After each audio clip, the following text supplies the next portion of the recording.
একটা বিরাট সংখ্যক বাঙালি আছে যারা মাছ ধরতেন, যারা কৃষক ছিলেন, যারা দরিদ্র ছিলেন, যাদের দণ্ডকারণ্যে পাঠিয়ে দেওয়া হয়েছিল।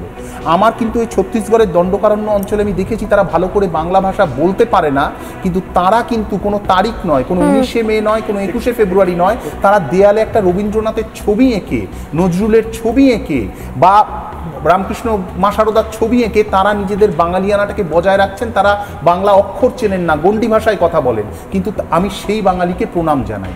আর ক্ষমতায় গিয়ে যে বাঙালি বাংলা ভাষাকে অস্বীকার করে, বাংলা সংস্কৃতিকে অস্বীকার করে, আলপনাকে ধর্মীয় চিহ্ন হিসেবে চিহ্নিত করে মানুষকে হ্যারাস করতে চায়, সেই বাঙালিকে ধিক্কার জানাই।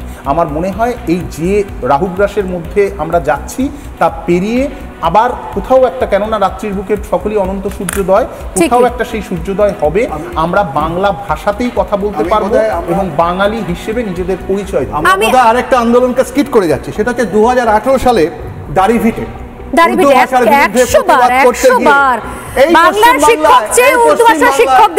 পশ্চিমবাংলায় দুজন ছাত্র তাপস বর্মন, রাজেশ সরকার, তারা পুলিশের গুলিতে নিহত হয়েছিলেন। তারাও ভাষা শহীদ, ওই তাদেরকে তো আমরা স্মরণ করছি না। পশ্চিম বাংলায় যদি ভাষা দিবস পালন করতে হয় তাহলে 2018 দাড়িভিট দিবসকেই পালন করা উচিত। আমার মনে হয় 2018 দাড়িভিট দিবসটা আলাদা করে বাংলা ভাষা দিবস হিসেবে আমাদের পালন করা উচিত।